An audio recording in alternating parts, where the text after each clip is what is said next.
Hello दोस्तों, आपका स्वागत है हमारे यूट्यूब चैनल ऑलवेज न्यू 142 पर। तो मेरे भाई, आज हम लोग पढ़ेंगे क्लास 10th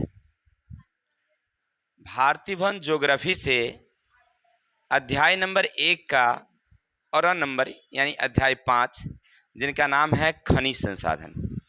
ऐसे खनिज संसाधन के बारे में हम लोग विस्तार से समझ लिए थे कि खनिज एक प्रकार के हमारे लिए क्या है, संसाधन है, क्योंकि यह हमारे अन्य कार्यों में हमारी आवश्यकताओं को पूरा करता है नहीं।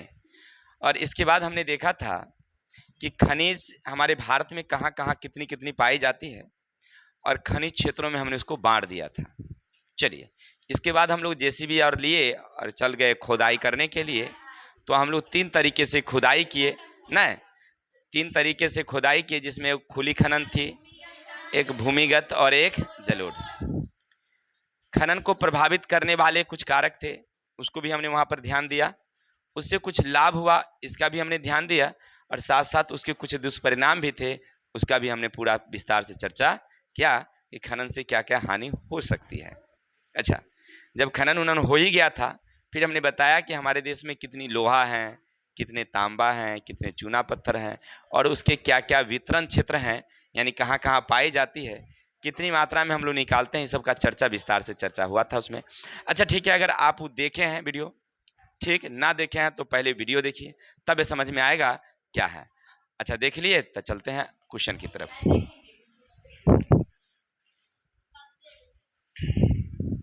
आप लोग तो हमें कुछ समझते ही नहीं है, तो हम क्या बताएं। आप लोगों को समझना चाहिए, बोलना नहीं चाहिए। आप बोलिए तो धीरे बोलिए, मीठी बानी बोलिए, ऐसी बोलिए कि दूसरा ना सुने।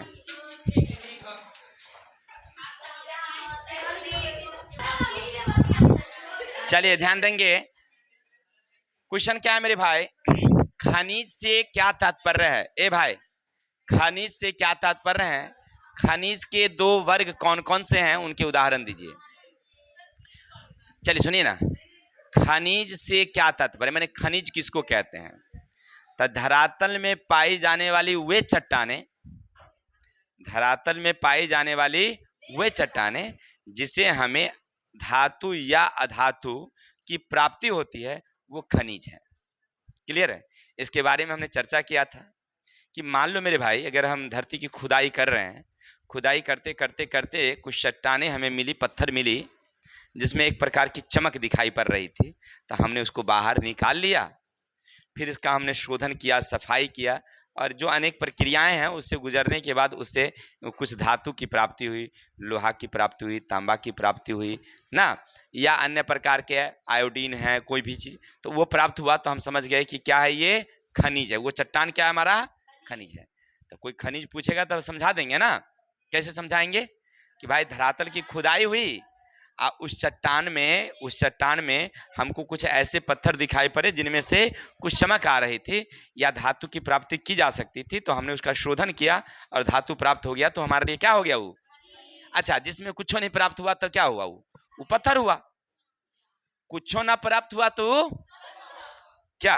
अब जैसे मान लीजिए अपने यहाँ सड़क बनती है, तो पत्थर टूट टूट के आती है ना, तो उसमें धातु थोड़ा ही है, वो तो चट्टान है, पत्थर है। लेकिन उसी में से जब उसका कटाई हो रही थी, तो कुछ ऐसा चीजें मिला जो ज्यादा चमकदार था, तो वैज्ञानिकों ने या जो कारीगर थे उसको क्या किए, एब्जॉर्व कर लिए, भाई ये अच्छा चीज लगता है। फिर उसको शोधन किया गया, तो उसे पता चला कि इसमें सोना है।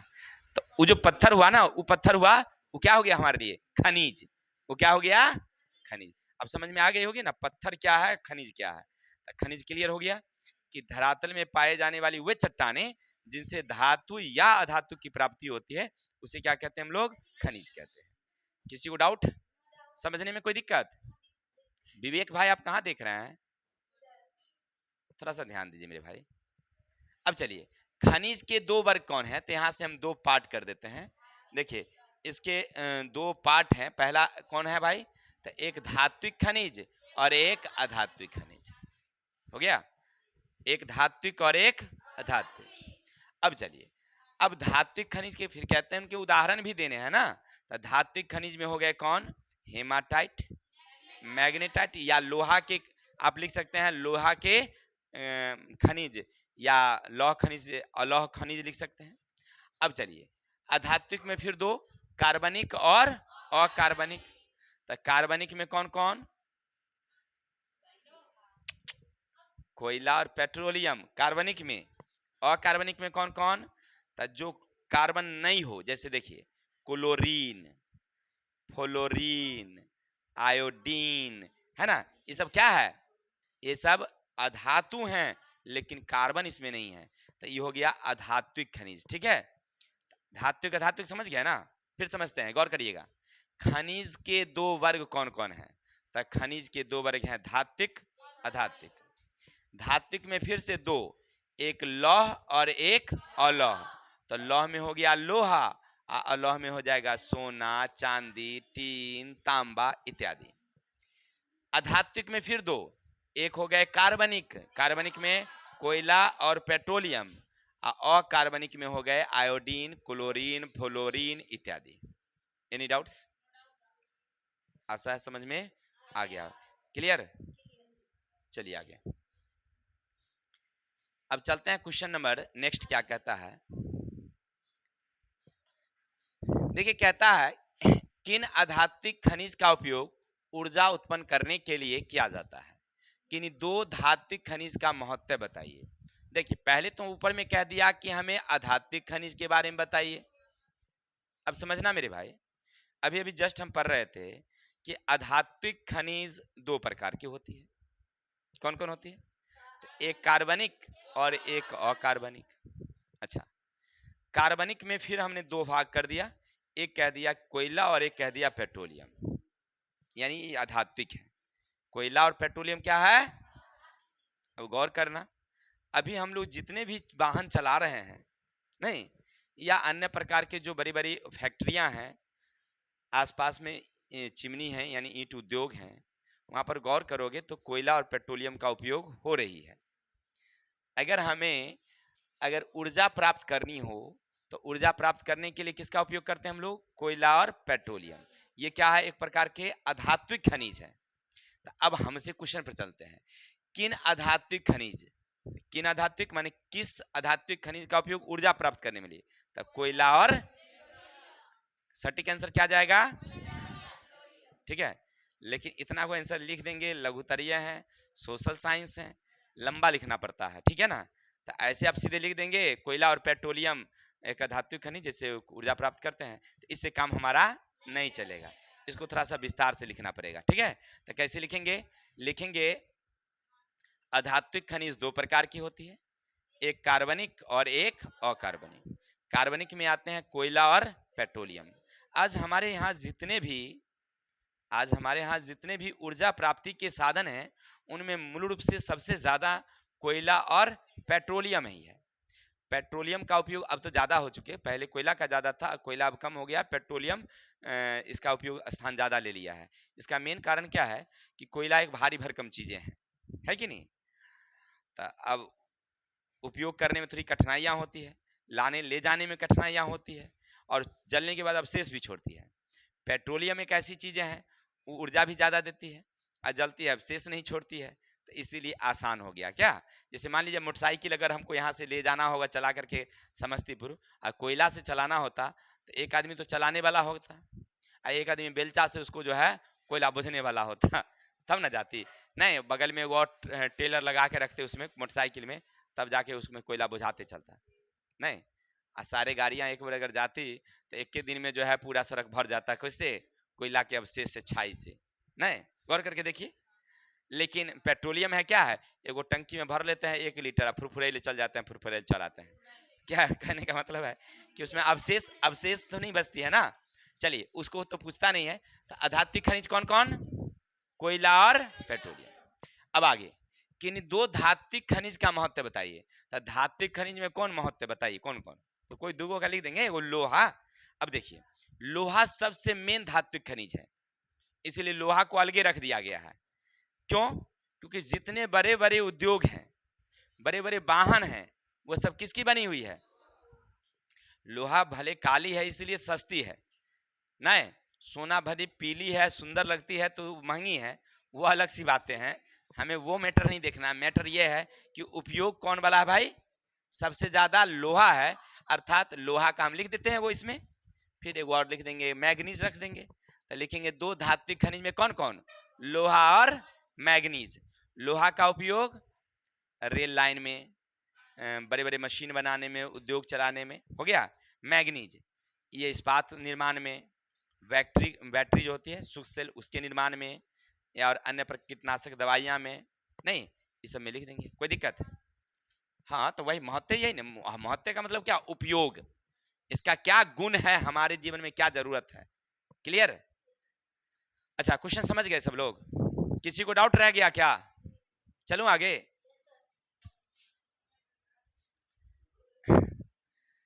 अब देखिए मेरे भाई, भारत में लौ एस का भंडार कितना आंका गया है, उच्च कोटि के दो लौ एस्कों के नाम।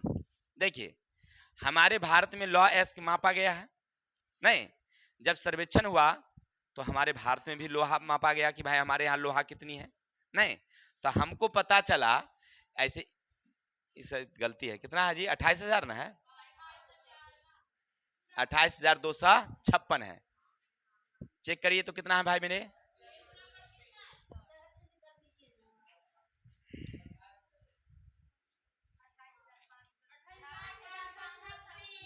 अच्छा 28,000 है ना, इसी को 28 कर देते हैं, मिटा दें पूरा, जा मिटाएगा कैसे अच्छा रुकिए ना भाई, मिटा देते हैं तो काहे इधर पर आ रहे हैं। अब हो गया, चलिए अब यहाँ से हम लोग लिख देते हैं, जा ओहो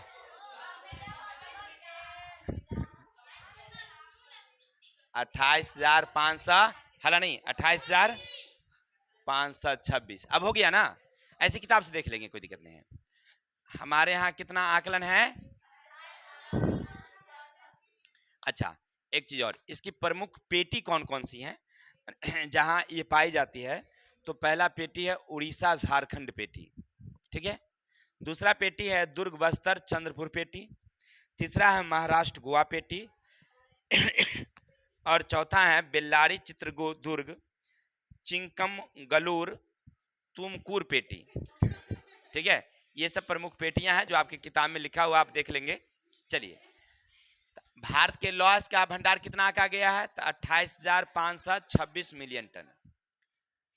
अब देखिए उच्च कोटि के दो लौ अयस्कों के नाम, तो हम लोग कल पढ़े थे अयस्क, इसमें पढ़े थे हेमाटाइट, मैग्नेटाइट, सीडेराइट, है ना। अब इनमें से कहता है जो मुख्य है सो, तो मुख्य तो दो गो है, एगो हेमाटाइट और एक मैग्नेटाइट, क्लियर है। अब देखिए जैसे हेमाटाइट का सूत्र लिखिएगा तो आपको आएगा Fe3O4, नहीं अब मैग्नेटाइट का सूत्र लिखिएगा Fe4O3 है, शायद ये है।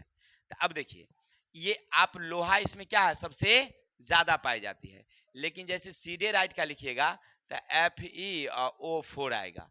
अब समझिए इसमें लोहा कितना है, बहुत ही कम है, समझ में आई बातें, ऐसे करके समझ में आता है कि कौन में ज्यादा है और कौन में कम है। लेकिन हमें सब सूत्र लिखने की जरूरत ही नहीं है, आपको सीधे लिखना है हेमाटाइट और मैग्नेटाइट इसके प्रमुख अयस्क हैं। चलिए तो अब ये सब तो हो गई बातचीत, अब चर्चा चलते हैं हम लोग कि लिखेंगे कैसे। तो लिखिएगा, सुनिएगा ध्यान से भारत में लौ अयस्क का भंडार 28,526 मिलियन टन आंका गया है। इसके प्रमुख पेटियां हैं उड़ीसा झारखंड पेटी, दुर्ग बस्तर चंद्रपुर पेटी, महाराष्ट्र गोवा पेटी तथा बेल्लारी चित्रदुर्ग चिंकम मंगलूर तुमकुर पेटी। ये आपकी किताब में अपना याद रख लेंगे, ये चार पेटियां हैं जहां हमारे देश में लोहा पाई जाती है।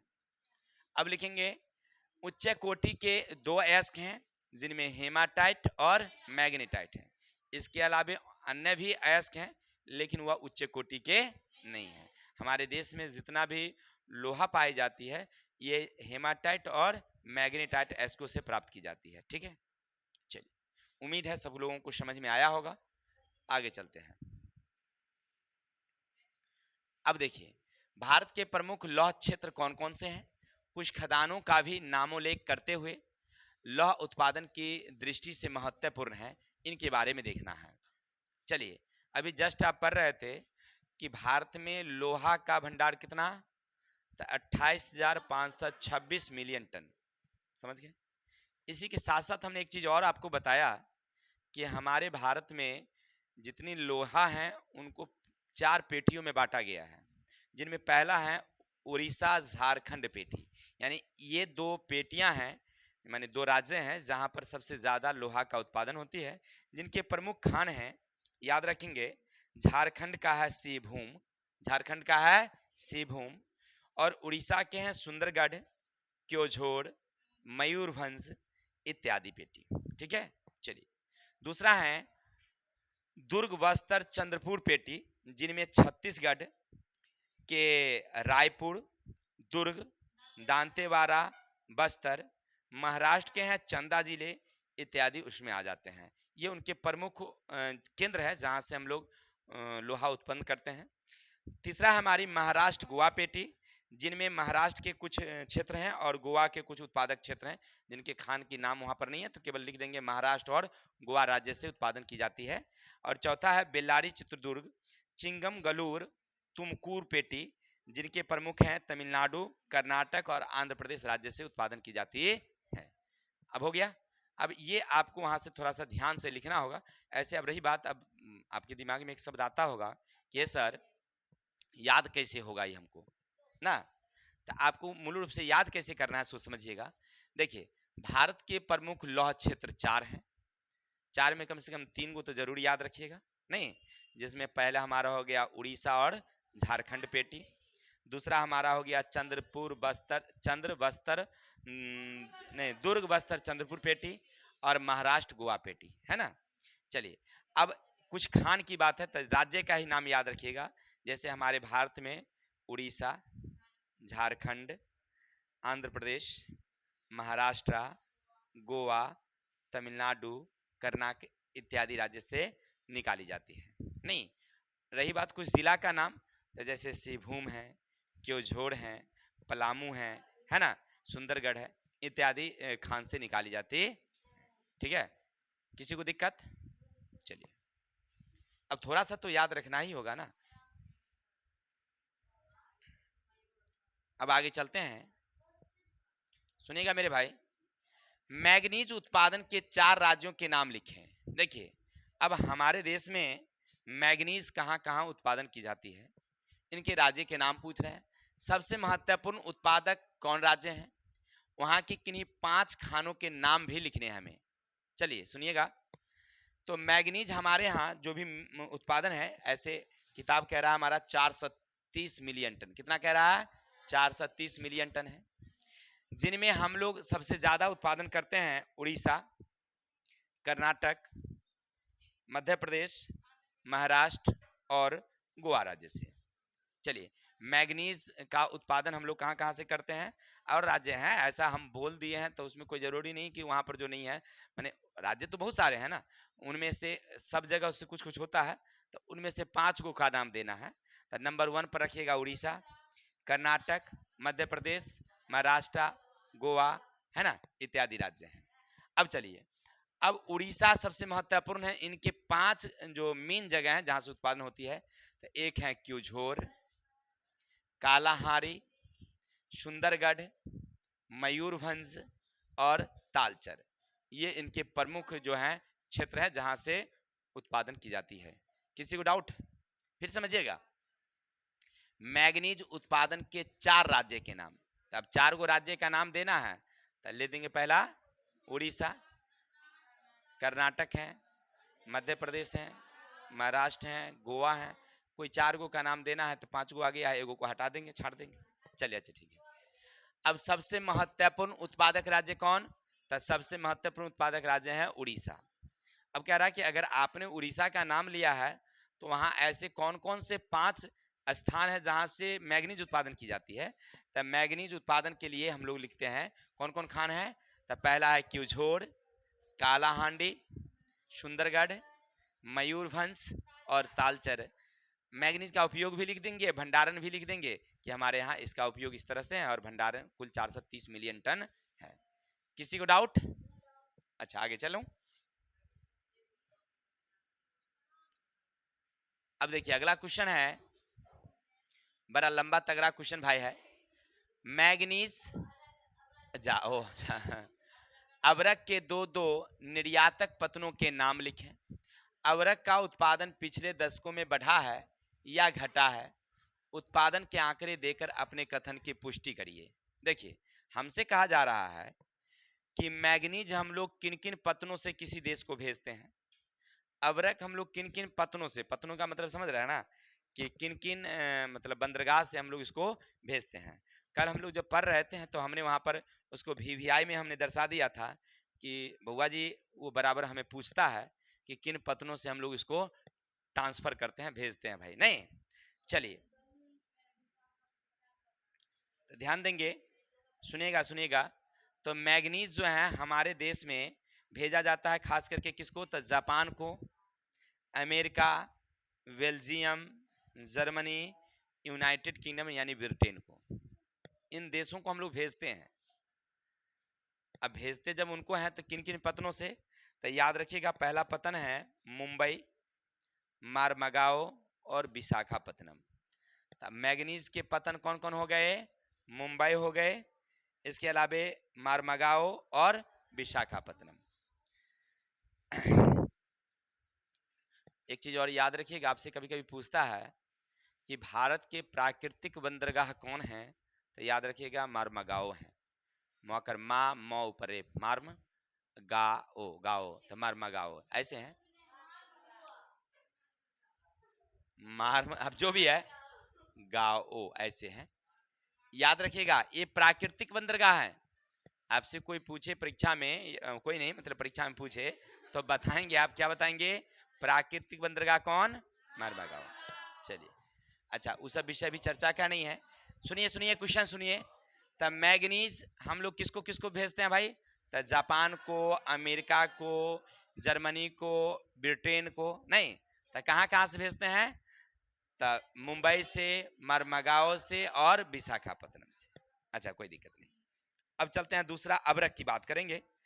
हमारे देश में अबरक किसको किसको भेजा जाता है भाई, तो फिर वही अमेरिका को भेजा जाता है, ब्रिटेन को, जर्मनी को, फ्रांस को, जापान को भेजा जाता है। तो अब इसको किससे भेजते हैं, तो कोलकाता से और विशाखापत्तनम चेन्नई, कोलकाता, विशाखापत्तनम और चेन्नई।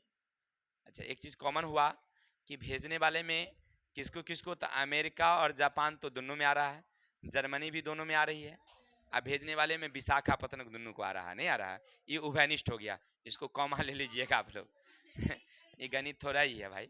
हाँ तो ये क्लियर हो गया ना कि मैग्नीज और अबरक हम के दो निर्यातक पतन के नाम। तब मैग्नीज में कौन कौन हो गया, तब मुंबई और विशाखापत्तनम। अबरक में कौन कौन, कोलकाता और विशाखापत्तनम।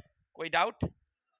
अब चलिए, अब कह रहा है कि अबरक का उत्पादन पिछले दशक में बढ़ा है या घटा है, तो अबरक का उत्पादन पिछले दशकों में घटा है, पिछले दशकों से घटा है। क्लियर है? अब कहता है इसका विवरण साथ साथ दीजिए। तो लिखेंगे कि जब 1961 में हमारी उत्पादन थी 12,000 टन, लेकिन 1971 में इसको बढ़ा करके हम लोग कर दिए 18,000 टन। लेकिन जब 1991 की चर्चा हुई तो उस समय कर दिए हम लोग घटा के 14,000 टन। फिर उसी तरह से घटा करके हम लोग चले गए 2000 ईस्वी की बात करेंगे तो 2000 में मात्र रह गया 2000 टन। 2000 ईस्वी में कितना, वहीं पर 2010 की बात करेंगे तो मात्र रह गया 1293 टन। हो गया क्लियर? देखिए बदमाशी नहीं करिए, ऐसे में डिस्टर्ब हो जाती है, माइंड स्लिप कर जाता है, तो बोलने का कुछ बुला जाता है, कुछ स्लिप का मतलब कहने का अर्थ है कि जो हम सोच रहे होते हैं ना वो बोल नहीं पाते हैं, तो उसमें आप ही दिक्कत में आ जाएंगे थोड़ा सा। चलिए तो समझ गए ना कि विवरण दे देंगे, ऐसे करके लिख देंगे वहां पर 1960 में कितना टन बुआ रे, 12,000 टन। 1971 में कितना गए थे हम लोग, या 70 ही रख देंगे, तो 18,000 टन। लेकिन 1990 में कितना गए, 14,000 टन। 2000 में एक के बार घट के आ गए 2 टन, 2000 टन, 2000 टन। 2010 में कितना चल गए हम लोग, 1293 टन। ये सब हजार में है, ये सब हजार में, इसी हो गया नहीं। तो ऐसे करके लिख देंगे और बता देंगे कि हम लोग पिछले दशकों से क्या हो गए हैं, घट गए हैं। अच्छा, घटे क्यों से मालूम है ना, क्योंकि हमारे यहाँ भंडारण इसका क्या है, कम है। आज ज्यादा उत्पादन करेंगे तब खत्म हो जाएगी, तब फिर बउआ सब आएगा तो वो कौन सी उपयोग करेगा तो इसीलिए उसको कम कर दिए। देखिए ये कह रहे हैं कि परपोता आएगी, भाई पोता का उपाय नहीं है, परपोता की बात कर रही है अच्छा, भगवान जी चाहेंगे तो होबे करेगा, कोई दिक्कत है। अब भगवान जी चाहने से क्या होता है चलिए आई किताब की ओर मेरे भाई, बदमाशी नहीं करिए। बॉक्साइट किस तरह के एक उपयोगी खनिज है, सुनिए सुनिए, बॉक्साइट किस प्रकार एक उपयोगी खनिज है। अच्छा, कल हम लोग पढ़े थे, जब हम लोग पढ़ रहे थे तो वहां पर हमने एक तस्वीर दिखाई थी, लाल लाल जो थी वो ढेला जैसा था ना, वो क्या थी भाई, बॉक्साइट थी। अब उसका हमने शोधन किया था तो क्या मिला था हमें, एल्यूमिनियम मिली थी, नहीं मिली थी। तो अब कह रहा बॉक्साइट किस तरह का एक उपयोगी खनिज है, तो वह एल्यूमिनियम का एक महत्वपूर्ण खनिज है। कोई दिक्कत, तो लिखेंगे एल्यूमिनियम का एक महत्वपूर्ण खनिज है बॉक्साइट। किसी को डाउट, क्या लिखेंगे, एल्यूमिनियम का एक महत्वपूर्ण खनिज या अयस्क है बॉक्साइट। इसकी प्राप्ति किन चट्टानों से होती है, तो इसका रंग कैसा था भाई, लाल।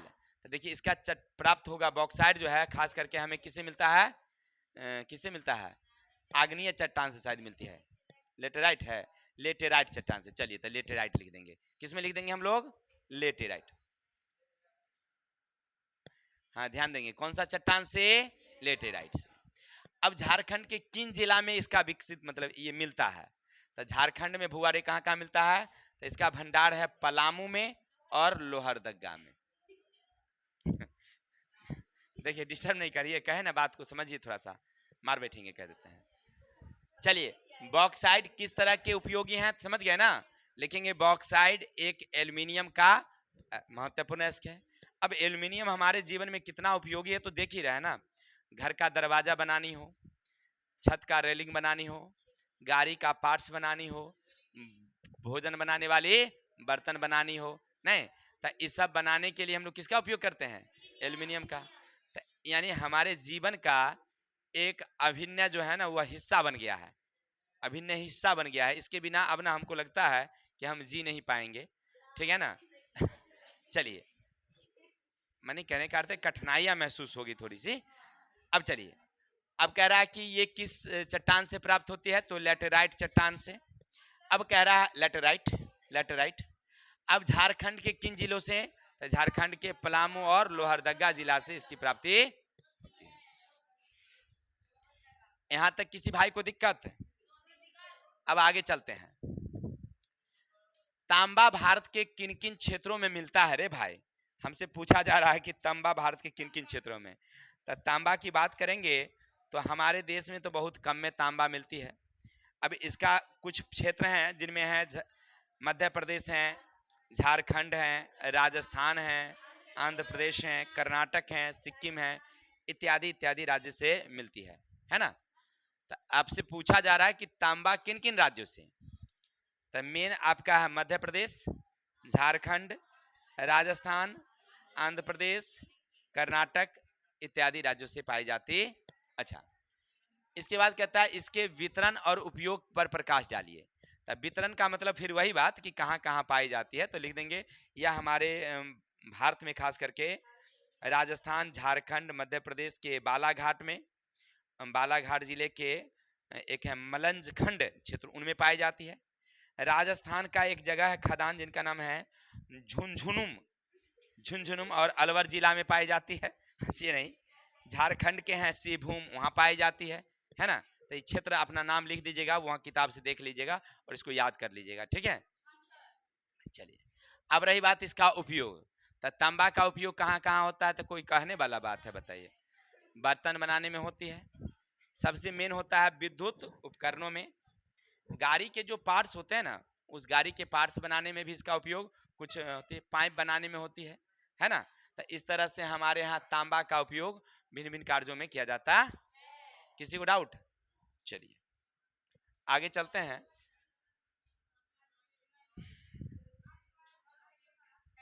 कितने क्वेश्चन है कुल? तो इतने रहने दे क्या? कल देख लेंगे आखिर आगे क्वेश्चन क्या। तो आज के लिए इतने रहने देते हैं मेरे भाई।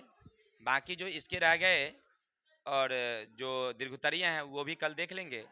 तो साथ साथ में एक सेट टेबल आ जाएगा, तो कल देखते हैं। बाकी विशेष आप हमारी अगर वीडियो देख रहे थे तो आपको हमारी ओर से बहुत बहुत शुभकामनाएं। साथ में अच्छा लगा हो शेयर करिए, लाइक करिए, कमेंट करिए। विशेष अपने मित्रों को भी भेजिए ताकि वो भी इससे लाभ ले सके।